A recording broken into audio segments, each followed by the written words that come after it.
London की Oxford university इन दिनों विवादों में घिर गई है। वजह जम्मू कश्मीर पर की गई एक डिबेट है। दरअसल बीते कल यानी गुरुवार को यहाँ ऑक्सफोर्ड यूनिवर्सिटी की डिबेटिंग सोसाइटी ऑक्सफोर्ड यूनियन ने कश्मीर पर बहस का आयोजन किया। यह बहस का 5वां सप्ताह था और इस सप्ताह का मुद्दा था this house believes in an independent state of Kashmir. Hindi में आपको बताएं तो इसका मतलब है ये सदन कश्मीर के स्वतंत्र राज्य में विश्वास करता है। आसान भाषा में समझें तो कश्मीर को स्वतंत्र राज्य की संज्ञा दी गई। चूंकि जम्मू कश्मीर भारत का हिस्सा है जबकि कुछ हिस्सा पाकिस्तान के पास है जिसे पीओके कहा जाता है, लेकिन पूरे कश्मीर को स्वतंत्र राज्य बताने पर यहाँ विवाद बढ़ गया। इस बहस से न केवल भारतीय छात्र बल्कि ब्रिटिश हिंदू समुदाय और भारतीय मूल के लोग भी गुस्से में हैं। बहस में कश्मीर को स्वतंत्र कहे जाने के विरोध में भारतीय छात्रों ने ऑक्सफोर्ड यूनिवर्सिटी के बाहर प्रदर्शन किया और जमकर नारेबाजी की। कहा गया कि जम्मू कश्मीर भारत का था, जम्मू कश्मीर भारत का है और जम्मू कश्मीर भारत का रहेगा।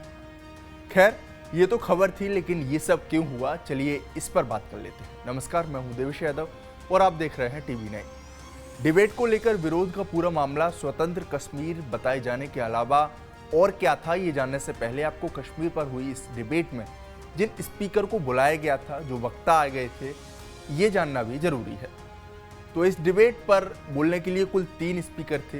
2 स्पीकर प्रस्ताव पर बोलने के लिए जबकि एक विपक्ष में यानी भारत का नेतृत्व कर रहे थे।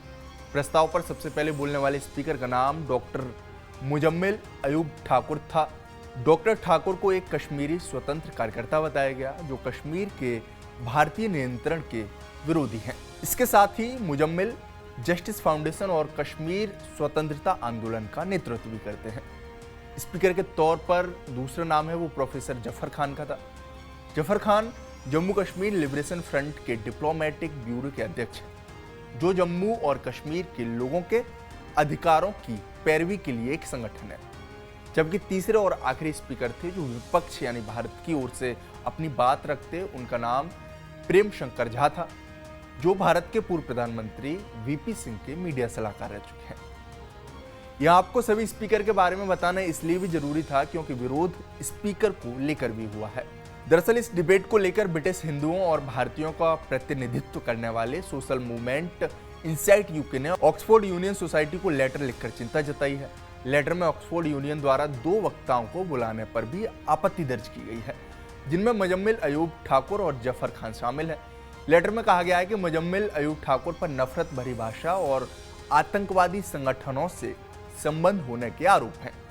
वहीं जफर खान जम्मू कश्मीर लिबरेशन फ्रंट के प्रतिनिधि हैं और उन पर कश्मीरी हिंदुओं को आतंकित करने और उन्हें उनके घरों से पलायन करने के लिए मजबूर करने के लिए हिंसक रवैया अपनाने का भी आरोप है। पत्र में बहस के विषय और वक्ताओं के चयन पर गंभीर आपत्ति जताई गई। इनसाइट यूके का कहना है कि जम्मू और कश्मीर भारत का अभिन्न अंग है और इस पर सवाल उठाने वाली कोई भी बहस भारत की संप्रभुता को सीधा ठेस पहुंचाएगी। इस पूरे मुद्दे पर भारतीय छात्रों ने ऑक्सफोर्ड यूनियन को जमकर फटकार भी लगाई है। छात्रों ने कश्मीर में हुए पंडितों के नरसंहार का मुद्दा उठाया और इस चर्चा के लिए ऑक्सफोर्ड यूनियन के अध्यक्ष को आईएसआई की कठपुतली तक भी बता दिया है।